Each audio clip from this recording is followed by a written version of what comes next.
చంద్రబాబు నాయుడు గారు ఈ ప్రాంతంలో పుట్టినటువంటి వ్యక్తి. చిత్తూరు జిల్లా బిడ్డ. చిత్తూరు జిల్లాలో పుట్టినటువంటి బిడ్డ చిత్తూరుకి ఏం చేశాడో లేదో నాకు తెలియదు. 15 సంవత్సరాలు ముఖ్యమంత్రిగా. కానీ ఒక పెద్ద పాపం చేశాడు చంద్రబాబు నాయుడు. దళితులను ఏబిసిడీలుగా విభజించాడు. ఇది పాపం. దీన్ని నేను ఖండిస్తున్నా.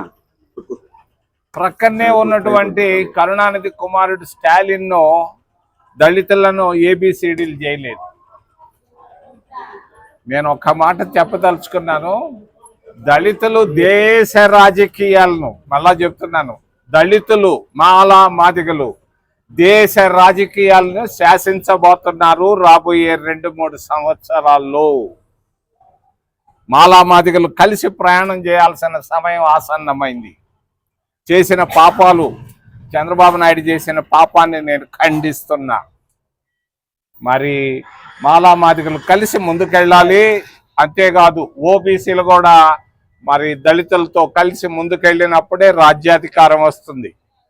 మరి దళితుల్లో కనీసం చిత్తూరు జిల్లాలో ఒక్కరు కూడా లక్షాధికారి లేరు. 75 సంవత్సరాల్లో కనీసం 2,000 రూపాయలు లేనటువంటి దళితులు దాదాపు 99% ఉన్నారు. ఎస్సీ కార్పొరేషన్ మూసేశారు. చంద్రబాబు నాయుడు, జగన్మోహన్ రెడ్డి ఇద్దరు కలిసి మూసేశారు. ఎస్సీ విద్యార్థులకు స్కాలర్షిప్లు కూడా ఇవ్వటం లేదు. మరి తిరుపతిలో ఎస్సీ విద్యార్థులు మరి ల్యాబొరేటరీలు అడుగుతున్నారు కడుపు కూటి కొరకు. కాలేజీల్లో చదువుకున్నటువంటి విద్యార్థినులు, ఆడబిడ్డలు, కాలేజీల్లో చదువుకునేటువంటి బిడ్డలు కడుపు కూటి కొరకు ల్యాబొరేటరీలు అడుగుతున్నారు విద్యా సంస్థల్లో. ఇది పరిస్థితి ఈరోజు రాష్ట్ర రాజకీయాల్లో.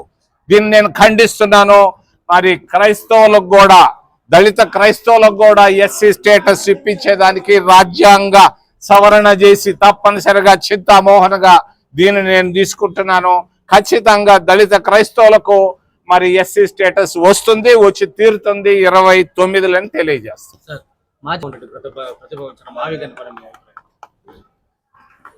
ఆ కాగితాలు కూడా తెచ్చానయా, నేను మీకు ఇస్తాను పోయే ముందు. నేను మీ అందరికి తెలియని రహస్యం ఏంటంటే, తిరుపతిని రాజధాని నగరం చేయమని నేను అడిగాను. డాక్టర్ మన్మోహన్ సింగ్ గారిని నేను అడిగాను. మరి రాయలసీమలో పుట్టిన బిడ్డలు మరి కోనసీమలో క్యాపిటల్ కావాలంటున్నారు. ఈ ఊర్లో ఈ రాయలసీమ బిడ్డలు రాయలసీమలో రాజధాని చేయమని అడగకుండా పోటీలు పడుతున్నాడు. ఆయన అమరావతి అంటున్నాడు, ఈయన ఏదో అంటున్నాడు, మచిలీపట్నం అంటున్నాడు. ఈ రెండూ కాదు, రాబోయేది తిరుపతి రాజధాని. ఎవడు ఆపలేడు. చంద్రబాబు నాయుడు ఫెయిల్ అవుతున్నాడు, జగన్మోహన్ రెడ్డి ఫెయిల్ అవుతున్నాడు. రాయలసీమలోనే ముఖ్యంగా తిరుపతి రాజధాని నగరం ఆంధ్రప్రదేశ్ రాష్ట్రానికి అవుతుంది, అయి తీరుతుంది. ఏ విధంగానా? మనం 70 సంవత్సరాల నాడు మద్రాసు నుంచి బయటకు వచ్చాం. బయటకు వచ్చినప్పుడు ఒక పెద్ద నాయకుడు ఉండేవాడు అనంతపురంలో, తరిమెల నాగిరెడ్డి గారు. తరిమెల నాగిరెడ్డి గారు చెప్పారు తిరుపతిని రాజధాని నగరం చేయమని. ఎన్జి రంగా గారు కూడా చెప్పారు తిరుపతిని రాజధాని నగరం చేయమంటే, ఆ రోజు ప్రకాశం పంతులు, నీలం సంజయ్ రెడ్డి తిరుపతి వద్దు, మరి కర్నూలు ముద్దని తీసుకెళ్లారు. అది అయిపోయింది. తిరుపతికి ఒక వెంకటేశ్వర యూనివర్సిటీని ఇచ్చారు.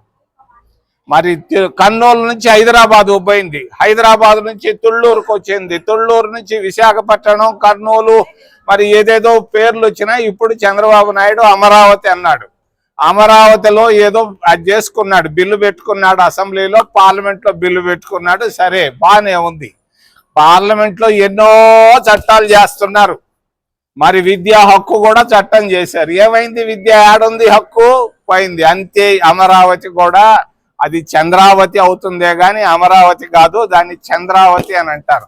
చంద్రబాబుకు ఒక్కడికే ఇష్టంగా ఉంది కానీ అటు రాయలసీమ జిల్లాల ప్రజలు కానీ, ఉత్తరాంధ్ర ప్రజలు కానీ, మరి అమరావతిని కోరుకోవటం లేదు. మీ పార్టీ వాళ్ళే మద్దతు ఇచ్చారు కదా లోక్సభలో, రాజ్యసభలో. ఉంటారు, దాన్ని నేను కాదంటం లేదు. కానీ నేను కాబోయే భవిష్యత్తును గురించి చెప్పబోతున్నాను. బ్రహ్మం గారు అని ఒక ఆయన ఉండేవాడు, మరి పోతులూరు వీర బ్రహ్మేంద్ర స్వామి గారు 300 సంవత్సరాల నాడు ఆయన చెప్పాడు ఏమని, తిరుపతి రాజధాని నగరం అవుతుందని తాళపత్రాల్లో రాశాడు. ఇది వాస్తవం. ఉమ్మడి చిత్తూరు జిల్లాలో 3 ఎమ్మెల్యేలు దళితులు ఉన్నారు, 2 ఎంపీలు దళితులే ఉన్నారు. కనీసం ఈ కేబినెట్ పరిశీలనలో కానీ ఎక్కడా కానీ ఈ జిల్లాకి దళితులకి ఎక్కడా దక్కని చోటు ఎందుకు? మా కాంగ్రెస్ ప్రభుత్వం వస్తే ఖచ్చితంగా దళితులకి ముఖ్యమంత్రి పదవే ఇస్తాం. ఎందుకు ఇవ్వకూడదు? ఏం మాయావతి ముఖ్యమంత్రి కాగా ఆంధ్రప్రదేశ్లో ఎందుకు ముఖ్యమంత్రి కాకూడదు? ఒక మాదిగ ఎందుకు కాకూడదు? ఒక మాల ఎందుకు కాకూడదు? ఎవరు ఆపారు వీళ్ళని? ఐక్యత కావాలి, మాలా మాదిగల ఐక్యత. మాలా మాదిగలు కలిసి ఓబీసీలతో కలిసి ముందుకెళ్తాం. తమిళనాడు